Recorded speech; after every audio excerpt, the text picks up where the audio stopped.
Bien, pasamos a lo de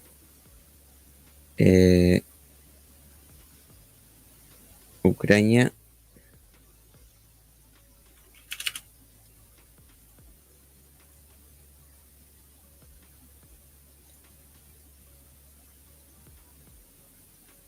Y terminamos a ver qué nos trae de nuevo esto.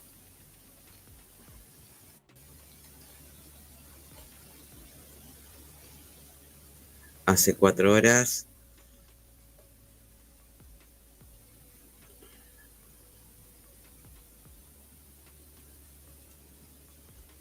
Este estaba antes, no creo. A ver. Se reportaba un incendio tras el ataque. ¿No? Se reporta un incendio tras el ataque de drones en la refinería de petróleo de Novoyakshtsk, en la región de Rostov.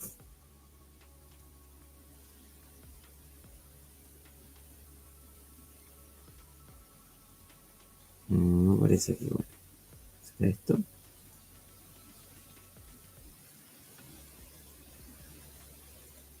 Es otra cosa. Esto.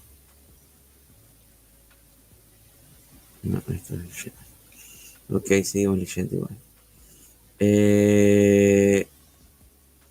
La defensa aérea ucraniana derribó 45 drones rusos durante la noche.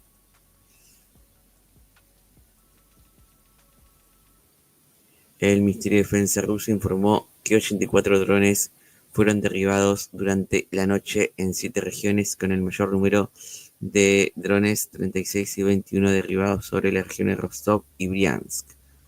Eso fue hace 3 horas. Hace 2 horas, el Estado Mayor General de la AFU confirmó el ataque en la refinería de petróleo de Novoyakshtsk. Y el informe de la AFU dice que en el eje Kramatorsk se produjeron enfrentamientos ayer cerca de Chasiv-Yar, Río Rivka y hacia Vilaora. Y aquí esto, al oeste de Bakhmut. Y más arriba, en el eje Siversk, se produjeron enfrentamientos ayer cerca de Verkhnokamiansk. Y en el eje Kupiansk se produjeron enfrentamientos ayer cerca de Petropavlivka, Koliznikivka y Losova. Está marcado esos tres. Y en el eje de Liman se produjeron enfrentamientos ayer cerca de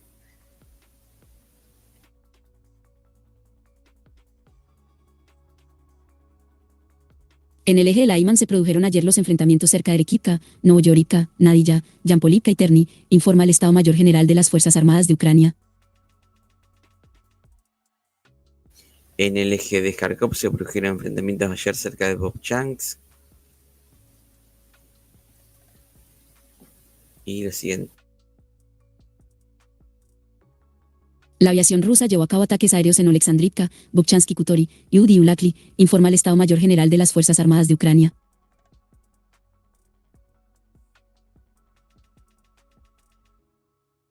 En el eje de Kurakivka se produjeron enfrentamientos ayer cerca de Sontsivka, Stary Terni, Kurakov y Dachne, informa el Estado Mayor General de las Fuerzas Armadas de Ucrania.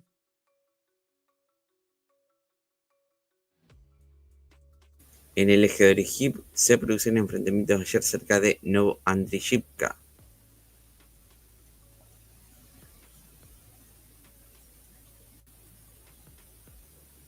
Y en Pokrovsk, o al sur de Kurajovo, en el sur de Kurajovo, Novosílka, todo eso. En el eje de Bremivka se produjeron enfrentamientos ayer cerca de Kostiantynopolsk, Roslib, Velika Novosilka, Blaodatne, Novyi Koumar y Storoseve, informa el Estado Mayor General de las Fuerzas Armadas de Ucrania.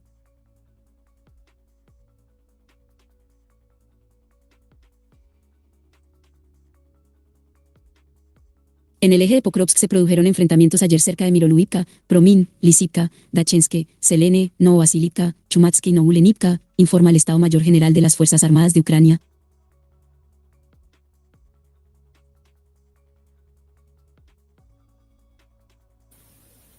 Y en el eje de Toretsk se produjeron enfrentamientos ayer cerca de Toretsk, Dilishivka y Shevrbinivka. Putin dice, no sé si el TAD se desplegará en Ucrania, pero si se desplegara no tenemos problemas con eso.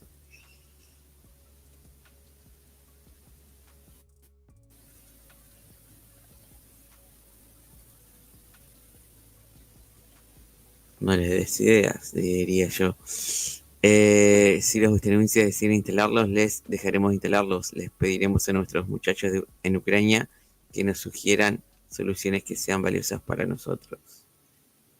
Более современные системы ТХАТ, не знаю, есть ли они на Украине или нет, по-моему, нет. Если американцы решат поставить, пусть поставят, пускай ТХАТ поставят.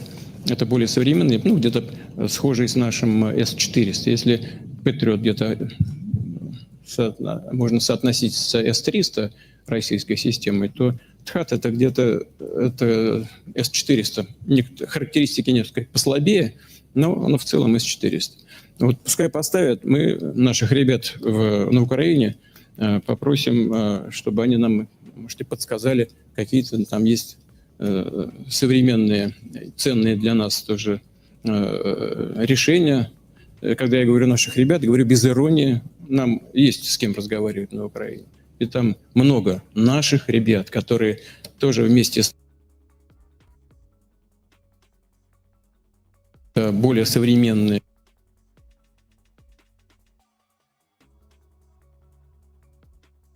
Putin invitó a los expertos occidentales que critican al Oreshnik a nombrar cualquier otro objeto en Kiev y concentrar allí todas las fuerzas de defensa aérea. Veremos qué pasa, dijo Putin. А нас будет интересно. Вот то, что я вам рассказал, это мне рассказывают инженеры, ученые, военные специалисты.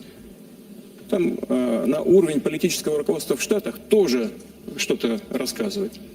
Проведем такой эксперимент, такую технологическую дуэль и посмотрим, что получится. Интересно, думаю, что будет полезно и для нас, и для американской стороны. Давайте. Что? А нас будет интересно. А нас будет интересно.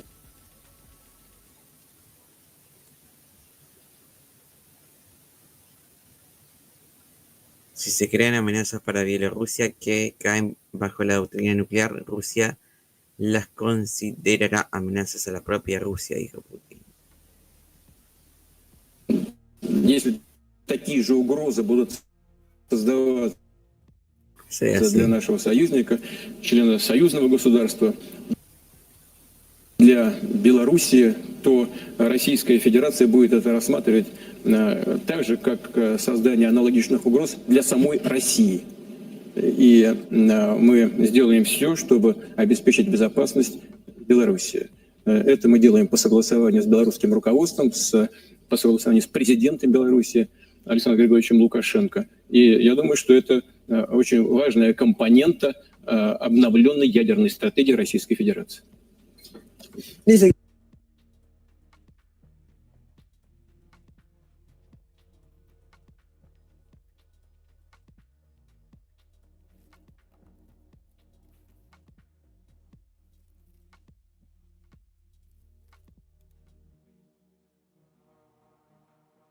Putin propuso que Occidente lleve a cabo un duelo tecnológico que seleccione un objetivo en Kiev, concentre todas las fuerzas de defensa aérea y antimisiles allí y Rusia lo atacará con el Oreshnik.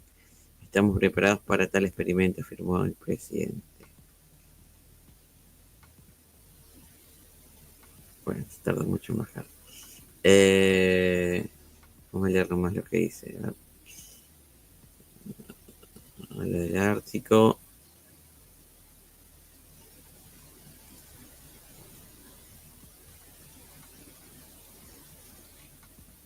¿Qué dice ahí?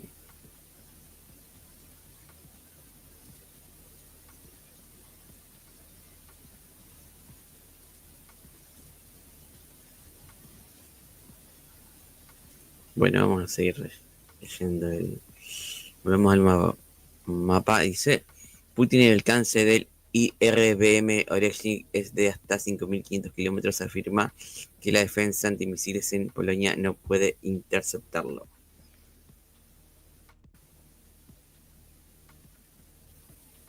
Bueno, creo que por ahí es suficiente. Nos pasamos 2 horas ya. un montón de tiempo transmitiendo, que había una entrevista que le hicieron a el líder del HTS.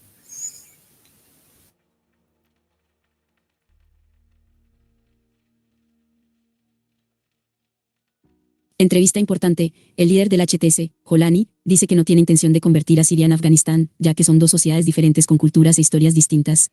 Fuerte apoyo a la diversidad étnica y religiosa. Apoya la educación de las mujeres y dice que el alcohol es un asunto que debe decidir el comité que redactará la Constitución. Bueno, por temas de copyright no puedo pasar el video, pero si alguien lo quiere ver, lo dejo en el chat. No sé si alguien lo tradujo por aquí. No. Tenemos entonces las redes sociales si nos quieren seguir. Allí estoy subiendo los audios. Me ha costado bajar varios programas que pedí aquí el compañero Tomás que me los pase así los puedo subir, porque me bloquea el sistema la descarga, pero ya veremos cómo solucionamos los audios que faltan. Igual los últimos están subidos aquí en Spotify, si los quieren escuchar. Este audio también trataré de subirlo cuando esté disponible y pueden colaborar por PayPal si quieren seguirnos. Están las redes sociales allí también. Sigan el Telegram de noticias, el Twitter también, donde yo publico varias cosas.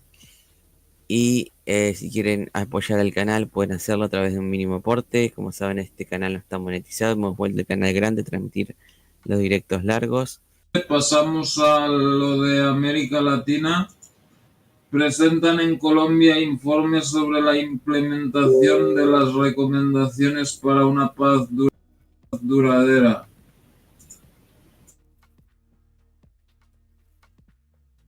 Les informan que la confrontación entre las disidencias de las FARC, encabezadas por alias Iván Mordisco y alias Calarca, está relacionada con lotes de oro heredados de la guerrilla. El conflicto se intensifica en medio de las posturas divergentes sobre el diálogo con el gobierno de Gustavo Petro. Calarca, jefe de la disidencia Estado Mayor de los bloques y Frente, expresó su voluntad de continuar con la mesa de negociaciones. Mientras tanto, esta jornada en Bogotá, el Comité de Seguimiento y Monitoreo presenta el tercer informe sobre el cumplimiento de las recomendaciones de la Comisión de la Verdad. El documento analiza los avances alcanzados y los desafíos pendientes en el proceso de paz y estudia la situación humanitaria en 13 departamentos colombianos. Además, propone acciones para evitar una repetición del conflicto armado interno. Por otra parte, pide a las autoridades, instituciones y sociedad civil que intensifiquen los esfuerzos para asegurar una paz duradera y estable. Al respecto, hemos conversado con Wilson Castañeda, presidente del Comité de Seguimiento y Monitoreo a las recomendaciones de la Comisión de la Verdad. Sostiene que el avance en la implementación de las recomendaciones es oportuno, pero muy lento en relación con las expectativas de la Comisión. Bueno, muchísimas gracias, Ana Daniela. Decirle que el avance está siendo oportuno, pero presenta una debilidad estructural, y es que es un avance muy lento. Para este momento histórico de 2 años y medio después de la presentación del informe final, la Comisión esperaba que tuviésemos un avance del 47% de las recomendaciones. Al día de hoy el avance está por el 14%. Yo diría que el mayor reto que tiene el Estado y la sociedad colombiana frente a las recomendaciones es recoger ese llamado de la paz grande y aprovechar que hoy en el país tenemos 9 mesas de negociaciones con los mismos grupos alzados en armas y empezar a tratar de concretar resultados de esas mesas de negociaciones que nos permitan en los próximos meses empezar a cerrar esos conflictos que perviven en Colombia y de esa manera todo el país pueda transitar de la violencia a la paz y podamos garantizar que hay cese al fuego, que hay un cese multilateral, que logramos superar las crisis humanitarias y sobre todo avanzar en materia de corregir las graves violaciones a los derechos humanos que tenemos hoy en Colombia.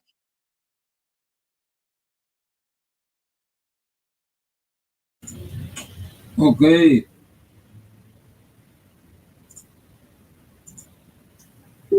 El Reino Unido refuerza su presencia militar en América Latina con sus visitas a Chile y Brasil mientras mantiene las tensiones en el Atlántico Sur. El Reino Unido. La reciente gira del ministro de Defensa británico Vernon Quaker por Chile y Brasil evidencia el creciente interés del Reino Unido en afianzar su influencia en América Latina, especialmente en el contexto de las tensiones persistentes en torno a las Islas Malvinas. Sin embargo, estas maniobras dejan entrever una estrategia de reafirmación imperialista que ignora los reclamos históricos y soberanos de Argentina sobre el Atlántico Sur. La visita de Quaker incluyó reuniones con altos funcionarios de defensa en ambos países y su participación en Expo Naval, la feria naval más importante de América Latina. Allí promovió la nueva estrategia industrial de defensa del Reino Unido, una herramienta diseñada para consolidar alianzas económicas y estratégicas, pero que también refleja la intención británica de proyectar su influencia militar en regiones clave. No es casual que esta gira coincida con el despliegue de tropas británicas en las Islas Malvinas y su reciente colaboración con fuerzas especiales en ejercicios conjuntos. Los Royal Gurkhas Rifles, una unidad élite del ejército británico estacionada en las islas desde principios de diciembre, han estado entrenándose con grupos especiales sudamericanos en maniobras que sin duda tienen el objetivo de fortalecer su capacidad operativa en el Atlántico Sur. Estas acciones subrayan la insistencia del Reino Unido en militarizar una región cuya soberanía le corresponde legítimamente a la Argentina. Mientras tanto, desde Buenos Aires, se continúan realizando esfuerzos diplomáticos para denunciar este tipo de provocaciones, como lo demuestran el rechazo al ingreso del buque científico británico RRS James Cook a aguas argentinas y las críticas a la presencia de la embajadora británica en las islas. Una cuestión de soberanía y dignidad. En el marco del bicentenario de las relaciones diplomáticas entre el Reino Unido y Brasil, las visitas de altos funcionarios británicos, como la de Vernon Quaker y la reciente participación de Keir Starmer en el G20, no pueden desvincularse de los intereses geopolíticos británicos en América Latina. Sin embargo, estos movimientos no deben distraer a la comunidad internacional del reclamo soberano argentino sobre las Islas Malvinas, un territorio usurpado desde 1833. El despliegue de tropas y las maniobras diplomáticas británicas no solo representan una amenaza para la soberanía argentina, sino que también perpetúan un modelo colonialista en pleno siglo XXI. En una entrevista concedida a la BBC en el mes de mayo, el presidente argentino Javier Milei se refirió al reclamo que mantiene Argentina respecto a la soberanía de las Islas Malvinas, admitiendo que actualmente se encuentran en manos del Reino Unido.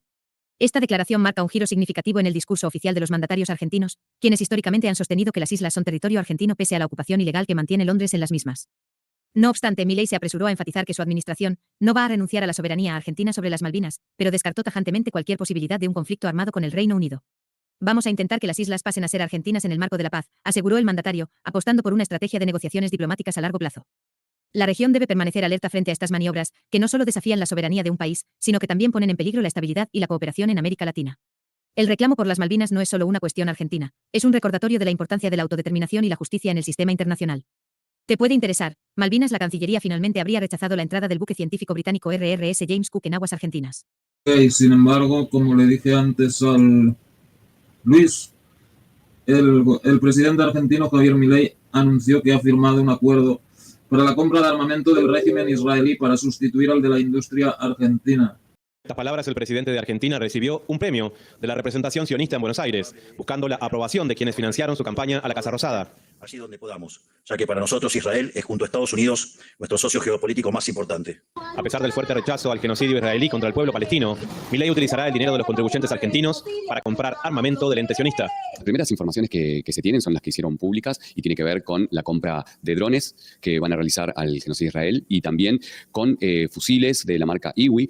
Un fusil que pasaría a reemplazar al mítico FAL de industria argentina, que ya había cumplido su etapa de modernización. Públicamente lo que más se conoce es el avance, la intención argentina de reemplazar al fusil FAL por el fusil Arad 7 de la empresa israelita IWI, ¿no? Que ya ha tenido incluso algunos agregados militares y personal militar que ha viajado a Tel Aviv, que ha viajado a Israel para informarse y investigar acerca de las capacidades técnicas que tiene este sistema de armas. Germán Romano dedicó este libro a develar la historia de Mario Montoto, quien es el presidente de la Cámara de Comercio Argentina-Israelí y máximo responsable de generar las acciones necesarias para que el armamento sionista sea comprado por Javier Milei. Bueno, Mario Montoto es el presidente de la Cámara de Comercio Argentina-Israelí. Es importante destacar que no solo está en este territorio, sino que también tiene negocios al otro lado del Río de la Plata, en Uruguay. Es un personaje que viene de los 70 en una organización política que se llama Montoneros. Estamos avanzando en un memorándum histórico con el gobierno israelí, una alianza bilateral entre dos naciones hermanas. Un memorándum en defensa de la libertad y la democracia en combate del terrorismo y las dictaduras. La agenda realmente es muy amplia y preocupante, sobre todo porque hay rubros como el tema de los drones donde Argentina, las Fuerzas Armadas Argentinas y el complejo industrial militar argentino, que incluye sector público y sector privado, ¿no? Tiene condiciones de desarrollar, ¿no? La cuestión de los drones en Argentina son factibles de desarrollo para uso dual, para uso militar incluido. Sebastián Salgado, Hispan TV, Buenos Aires. Y bueno, hablando de drones, vamos a ver un poco sobre el tema de los drones. Bueno, el rollo este parece que no quiere cargar el hijo puta, ¿no? Pues no, bueno, cuando Lucas haga lo de África ya hablará sobre Burkina Faso, supongo. Ok, de Arizona a Nueva Jersey. Actividad aérea inexplicable genera preocupaciones de seguridad nacional. Arizona ha visto un número inusualmente alto de encuentros con fenómenos aéreos no identificados, UAP, y drones avanzados, con incidentes notables cerca de la base de la Fuerza Aérea Davis Monthan. En 2021 y 2016, los helicópteros de la Oficina de Aduanas y Protección Fronteriza, CBP, por sus siglas en inglés, se encontraron con drones ágiles y con luz verde que mostraron una notable capacidad evasiva, lo que sugiere capacidades sofisticadas mucho más allá de los drones civiles o gubernamentales. Desde noviembre de 2023, se han reportado operaciones coordinadas de drones en Nueva Jersey, con grandes drones que operan hasta 6 pies de diámetro, equipados con luces parpadeantes evasivas que dificultan la detección. Los informes de colisiones de aviones militares estadounidenses con aviones no tripulados no identificados en los campos de entrenamiento militar de Arizona subrayan los riesgos potenciales de seguridad y destacan la amenaza a la seguridad nacional. Hay frustración con las respuestas inconexas y a veces vagas de las agencias federales, lo que pone de relieve una brecha crítica en la capacidad del gobierno para investigar y responder de manera efectiva a estas anomalías aéreas. Las sofisticadas capacidades de estos drones y UAP, incluida su capacidad para evadir la detección, generan preocupaciones sobre posibles casos de espionaje, vigilancia y amenazas a la seguridad nacional. Fenómenos aéreos no identificados deambulando por varias ciudades. Recientemente han surgido informes de drones avanzados y fenómenos aéreos no identificados, UAP, lo que plantea preguntas sobre las verdaderas intenciones y capacidades de las misteriosas naves. En el corazón de este misterio que se está desarrollando está Arizona, un estado que ha visto una concentración inusualmente alta de estos encuentros. Desde los espeluznantes y ágiles aviones no tripulados con luz verde sobre Tucson hasta las incursiones aéreas coordinadas sobre Nueva Jersey, la situación se está volviendo cada vez más desconcertante y alarmante tanto para los civiles como para las fuerzas del orden. En febrero de 2021, las ondas de radio sobre Tucson, Arizona, crepitaron de incertidumbre cuando un helicóptero de la Oficina de Aduanas y Protección Fronteriza se encontró con un dron que parecía poseer capacidades mucho más allá de cualquier UAV civil o gubernamental. El dron fue descrito como una plataforma similar a un cuadricóptero con una tenue luz de posición verde, y mostró una notable agilidad y evasión, evadiendo los helicópteros de CBP y del Departamento de Policía de Tucson con facilidad. Este incidente no fue una anomalía, un encuentro similar había ocurrido en Tucson en 2016, con características idénticas. El hecho de que estos incidentes tuvieran lugar cerca de la base de la Fuerza Aérea Davis Monthan sugiere que el espacio aéreo sobre esta instalación militar crucial puede ser un objetivo recurrente de estos escurridizos y sofisticados aviones no tripulados. Avancemos hasta Nueva Jersey, donde desde el 18 de noviembre de 2023 ha surgido un escenario diferente pero igualmente desconcertante. Los informes de grandes aviones no tripulados, estimados en hasta 6 pies de diámetro, han estado circulando todas las noches durante semanas. Las autoridades estatales y locales afirman que estos drones operan de manera coordinada, lo que dificulta enormemente la detección e identificación. Se informa que los drones están equipados con luces parpadeantes que se pueden apagar, lo que los hace casi invisibles para los métodos de detección tradicionales, incluidas las cámaras infrarrojas. Este comportamiento evasivo ha generado preocupaciones sobre la posible vigilancia de infraestructuras críticas y ha llevado a la imposición de restricciones temporales de vuelo, TFR, alrededor de instalaciones clave como el arsenal de Picatinny y las centrales nucleares. ¿Quién está detrás de estos drones? La pregunta de quién está detrás de estos aviones no tripulados y sus intenciones exactas sigue sin respuesta. Si bien las autoridades federales han declarado en repetidas ocasiones que no están seguras de ninguna amenaza creíble, la falta de información definitiva es preocupante. Los funcionarios locales han expresado su frustración con los mensajes confusos de las agencias federales, que a menudo resultan en explicaciones vagas e insatisfactorias. La situación pone de manifiesto una brecha crítica en la capacidad del gobierno para investigar y responder eficazmente a estas anomalías aéreas, lo que deja al público lidiando con un cóctel de ansiedad e incertidumbre. Al enigma se suma una serie de encuentros entre aviones militares estadounidenses y objetos no identificados en los campos de entrenamiento militar de Arizona. Los aviones de combate que vuelan en espacio aéreo restringido han informado de avistamientos de pequeños objetos que vuelan en grupos, a veces a grandes altitudes y velocidades. Uno de esos encuentros incluso resultó en una colisión en el aire entre un F-16 y un dron no identificado, lo que subraya los riesgos potenciales de seguridad que plantean estas incursiones aéreas. La creciente frecuencia y sofisticación de estos encuentros sugiere un problema más amplio que se extiende mucho más allá de los incidentes aislados. Está claro que el gobierno de Estados Unidos, en particular las Fuerzas Armadas, están luchando para hacer frente a esta creciente amenaza.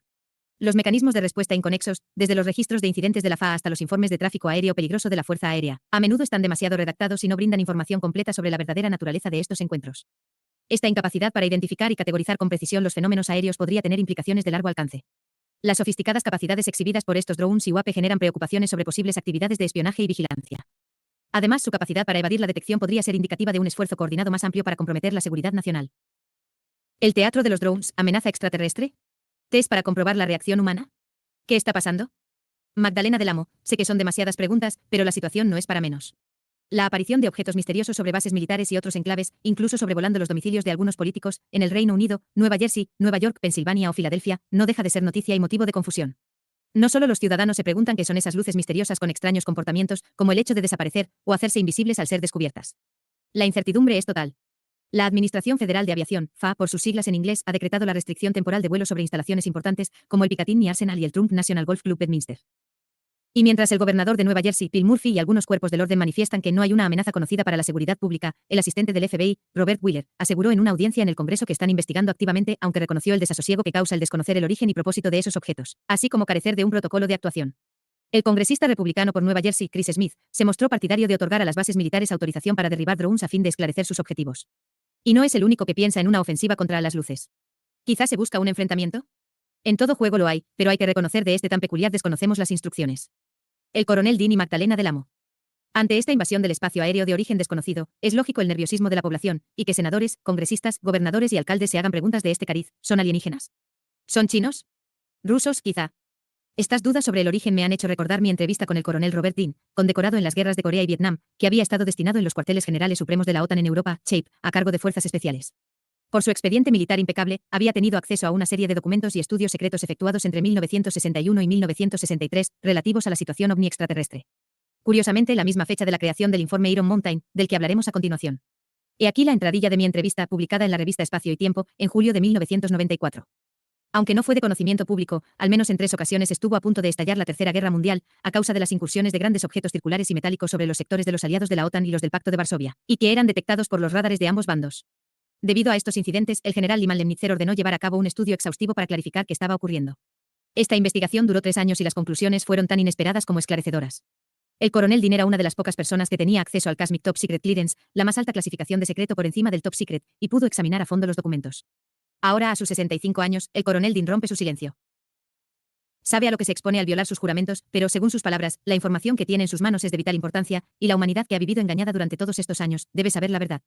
Por eso, aun a riesgo de ser encarcelado, desacreditado como tantos otros o, lo que es peor, a riesgo de perder su vida, se atreve a compartir lo que en su opinión es el mayor escándalo científico y político de todos los tiempos. En otro momento transcribiremos la entrevista completa, en la que revela hechos increíbles, como rescate de naves extraterrestres estrelladas, recogida de cuerpos de alienígenas, del Majestic 12 y de bases subterráneas secretas. Muchas veces me he preguntado si me mintió y, de ser así, ¿en qué? Cuando en julio de 2023 se produjo el desfile de militares de Estados Unidos declarando, bajo juramento, ante el Congreso, lejos de aplaudir por la apertura del secreto, lo recibimos con mucho escepticismo y preocupación. No porque dudáramos de la veracidad de los relatos, sino por el momento geopolítico que estábamos viviendo. ¿Qué estaba pasando? ¿Por qué ahora? ¿Había llegado la hora de la farsa bajo una falsa intención de contar la verdad? ¿Era el fin del encubrimiento en el cual se han gastado millones de dólares? Las declaraciones sobre sus experiencias extrañas eran sustancialmente parecidas a las del coronel Bob Dean, que acabo de citar, y otras muchas del archivo de la casuística OVNI, algunas muy fuertes. Por si algún lector no ha escuchado las aludidas declaraciones, hacemos un breve resumen. El exfuncionario de inteligencia de la Fuerza Aérea, David Grusch, aseguró bajo juramento que Estados Unidos había recuperado naves estrelladas con seres no humanos y que se estaba practicando la ingeniería inversa. Lo sabíamos. El excomandante de la Marina, David Fravor, relató su avistamiento ovni, que mantuvo en secreto para no ser identificado como los que ven hombrecitos verdes. Para el expiloto Ryan Graves, jefe de escuadrón de F-18, declaró que hay ovnis que atacaron a sus aviones. Y tanto que sí. En España tenemos muchos casos de militares, pilotos y gente corriente. Y otros muchos que no se cuentan por miedo al ridículo, o a ser desprestigiado, sobre todo, si el testigo goza de una posición social relevante. Has de saber, querido lector, que nos han programado para no creer en estas cosas y tomarlas a chufla. Uno de los apartados del proyecto Graye sobre catalogación de testigos, es decir, cómo presentar los perfiles de las personas que han vivido alguna de estas experiencias, borrachos, desequilibrados, mentirosos, narcisistas y otros apelativos a cual más desprestigiante. Con este panorama, alguien se atrevería a decir que vio algo extraño en el cielo. Y así se escribe la historia. Sin ir más lejos, si leemos la desclasificación OVNI del Ejército del Aire de España, es para llorar y no volver a creer en las autoridades militares. No porque mientan que también, sino por tratarnos como si fuéramos estúpidos. ¿Lo somos? Ellos creen que bastante y posiblemente tengan algo de razón. Otros militares y la amenaza extraterrestre. El general Douglas MacArthur hablaba abiertamente de la posibilidad de una invasión procedente del espacio exterior. Incluso se rumoreó insistentemente que la causa de su inexplicable destitución tras su brillante campaña en Corea fueron sus discrepancias con Truman acerca de este tema. La próxima guerra será una guerra interplanetaria. Algún día las naciones de la Tierra tendrán que hacer un frente común contra gente de otros planetas, dijo en una charla en una reunión de cadetes en West Point, en 1955. Hay que decir que estas palabras han sido tachadas de inexactas y exageradas, aduciendo que el general habría hecho la profecía para dentro de 1000 años. Hay que aclarar que asociar fact-checker a información veraz es una contradictio interminis. Pero ha habido otros militares que también contemplaban sinceramente una posible amenaza proveniente del espacio exterior. Es un tema viejo. En 1996, tras el estreno de la película Independence Day, publiqué en la revista Enigmas un artículo titulado «Ha comenzado la invasión», del que extraigo los siguientes párrafos. El científico y militar retirado del ejército húngaro, Mayor Kolman Bonkevicki, planteó la tesis de la invasión extraterrestre desde un punto estrictamente militar, al estilo de Independence Day. A lo largo de los años, no ha cesado de alertar a los grandes líderes mundiales de este peligro. De hecho, en la reunión que tuvo lugar en la ONU para estudiar el tema de los ovnis, Bonkevicki fue invitado y expuso allí su idea. Cuando nos conocimos, me entregó la copia de una carta del presidente Bill Clinton en respuesta a la suya en la que le instaba a que se estudiase la probabilidad de una invasión de seres de otros planetas. El presidente le daba las gracias amablemente, aunque no pueda afirmarse a ciencia cierta si tomó en consideración alguna de sus propuestas, pese a su conocido interés por el tema de los ovnis. Todos los presidentes han estado interesados e incluso en campaña han prometido revelar el secreto tan fielmente custodiado si llegaban a la Casa Blanca. Pero al llegar, parece que les leen la cartilla y les sellan la boca. Ronald Reagan y los extraterrestres. Ronald Reagan. En los 4 últimos años de su mandato, el presidente Reagan habló en varias ocasiones sobre el tema extraterrestre. Una de ellas fue en 1985, en el colegio de Falston, cuando se dirigía a los estudiantes del centro. He aquí sus crípticas palabras. En mi último encuentro con Gorbachev, en un momento de nuestra charla privada le dije, piense en lo fácil que sería nuestra tarea si, de repente, se presentase gente de otro planeta y amenazase a los habitantes de la Tierra. Entonces olvidaríamos las pequeñas diferencias locales que tenemos entre nosotros y de una vez. Piense en lo fácil que sería nuestra tarea si, de repente, se presentase gente de otro planeta y amenazase a los habitantes de la Tierra. Entonces olvidaríamos las pequeñas diferencias locales que tenemos entre nosotros y de una vez para siempre caeríamos en la cuenta de que todos somos seres humanos que tenemos que vivir juntos aquí en esta tierra nuestra. En 3 ocasiones más, Reagan habló sobre el tema de la amenaza y de nuestra obligada unión si eso sucediera. Pero, ¿son estas reiterativas palabras fruto del sentido común o, por el contrario, se trata de un test a propósito de algo que se está cociendo en las altas esferas del poder? Me explicaré, aunque para ello tenga que dar un pequeño rodeo. El informe Iron Mountain. Entre 1961 y 1963, se celebraron una serie de reuniones secretas, a petición del presidente Kennedy, la primera y la última en un lugar llamado Iron Mountain. A ellas asistieron militares, políticos y científicos de distintas disciplinas. Se trató, entre otros temas, de la conducción y control de las masas en los espacios entre guerras y se llegó a conclusiones tan nefastas para la humanidad, como que las guerras eran necesarias y que una sociedad orientada hacia la guerra es mucho más estable y creativa que una sociedad pacífica.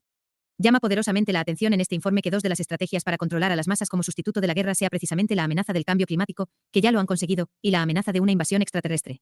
El informe dice textualmente sobre esto último, el más ambicioso e irreal de los programas del espacio exterior no puede de por sí generar una amenaza creíble procedente de extraterrestres. Sin embargo, se debatió mucho que tal amenaza sería la mejor esperanza para la paz al unir a la humanidad contra el peligro de destrucción por criaturas del espacio exterior. Este punto está directamente relacionado con las palabras de Reagan. La unión de las naciones del mundo es algo que suena muy bien, pero que entraña peligros ciertos. Todos unidos bajo el nuevo orden mundial, al que aludía Reagan y posteriormente Bush, seríamos una masa mucho más manipulable e indefensa. No pocos investigadores del fenómeno ovni hemos constatado y divulgado cómo el componente hostil está patente en una buena parte de la casuística.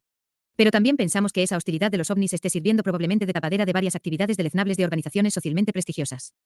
En los últimos años son varias las ocasiones en las que se ha pedido al Congreso de los Estados Unidos que destape todo lo referente a los ovnis, ilegalmente oculto, según el Acta de Libertad de Información. Muchos investigadores creen que la presión es ya suficiente y el tema va a estallar en cualquier momento. Un poco más de historia. Lawrence Rockefeller. En 1993, Lawrence Rockefeller, muy interesado en el fenómeno ovni, asistido por Scott Jones, su consejero en todo lo relacionado con los extraterrestres, empezó una campaña denominada White House Initiative, para hacer que la administración revelase al público todo lo que el gobierno oculta sobre el tema. Rockefeller y Jones se reunieron en marzo de 1993 con el Dr. John Gibbons, consejero de Clinton en materias científicas, y le presentaron un análisis monográfico acerca del fenómeno ovni, denominado Matrix of UFO Belief. El 4 de febrero de 1994, Rockefeller y el Dr. Gibbons visitaron a Clinton para aconsejarle sobre la conveniencia de profundizar en el tema. El presidente estuvo de acuerdo y encargó oficialmente a Gibbons recopilar toda la información al respecto. Existe un amplio dossier de correspondencia entre el propio Dr. Gibbons y Rockefeller, el Dr. Scott Jones, oficiales de la Fuerza Aérea, Jack Vallée y el secretario de Defensa de la administración anterior, Melvin Laird. El New York Daily News publicó, a propósito de un fin de semana que Clinton pasó en el rancho de Rockefeller en Wyoming, que este último estaba presionando al gobierno para que pusiera al descubierto todo lo existente en materia de ovnis. Estas noticias son para muchos expertos un buen augurio y la prueba de que el secreto no puede mantenerse por más tiempo. En cambio, otros no las encontramos tan positivas y esperanzadoras, sobre todo cuando vemos mezclados en ello a Ese son para muchos expertos un buen augurio y la prueba de que el secreto no puede mantenerse por más tiempo. En cambio, otros no las encontramos tan positivas y esperanzadoras, sobre todo cuando vemos mezclados en ello a investigadores de los que ya nos fiamos muy poco. Más bien creemos que posiblemente nos estén preparando para la gran mentira oficial. Ante tantas presiones es lógico que alguna gran noticia esté a punto de aparecer en los más importantes medios de comunicación mundiales. ¿Cuál será esa noticia?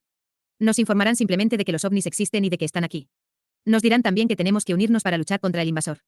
En este caso, el informe Iron Mountain habrá tenido el uso para el que un día de 1963 fue elaborado. Sabemos que el gobierno norteamericano goza de la tecnología suficiente como para orquestar todo un simulacro de desembarco, naves incluidas. Y aquí entra en juego el proyecto Blue Bean, que no es consecuencia de una reunión de científicos y políticos, sino de las deducciones de un periodista de investigación muy perspicaz, llamado Serge Monast, quien a través de sus pesquisas y cierta información privilegiada llegó a la conclusión de que existe un plan siniestro que consistiría en la representación de escenarios falsos haciendo uso de la tecnología. Por ejemplo, una invasión extraterrestre o la segunda venida de Cristo. Todo esto con el fin de crear un gobierno mundial. Posiblemente el argumento de Independence Day, aunque dramático, sea mucho menos sórdido que lo que está sucediendo en la realidad. No hay que ser demasiado conspiracionista para ver claramente que estamos a merced de un grupo de cratomaníacos que poco a poco, y por diferentes métodos, a veces muy sutiles, han ido tejiendo su fina red sin que la gran masa sospeche nada. Quizás sea hora de colocar a los ovnis sobre el vértice de la pirámide. Están ahí desde siempre movidos por unas intenciones que se nos escapan, manejándonos como peones de un juego cuyas reglas ignoramos. De ser todo ello cierto, cabría el consuelo de imaginarnos como una pieza más de algún plan a escala cósmica. Lo que en modo alguno resulta consolador es albergar la fundada sospecha de que unos pocos, los de siempre, intentan una vez más vendernos al resto, por 30 monedas, aunque en esta ocasión estén acuñadas en cualquier lejano rincón de la galaxia. Hasta aquí los párrafos del artículo de 1996. Y la historia sigue. Ok, muy bien, terminamos aquí y bueno, tú querías hacer más cosas, Lucas, ¿no? Sí, lo de África tengo acá. Ok, pues muchas gracias y bueno, pues creo que yo me retiro y nos vemos Bien.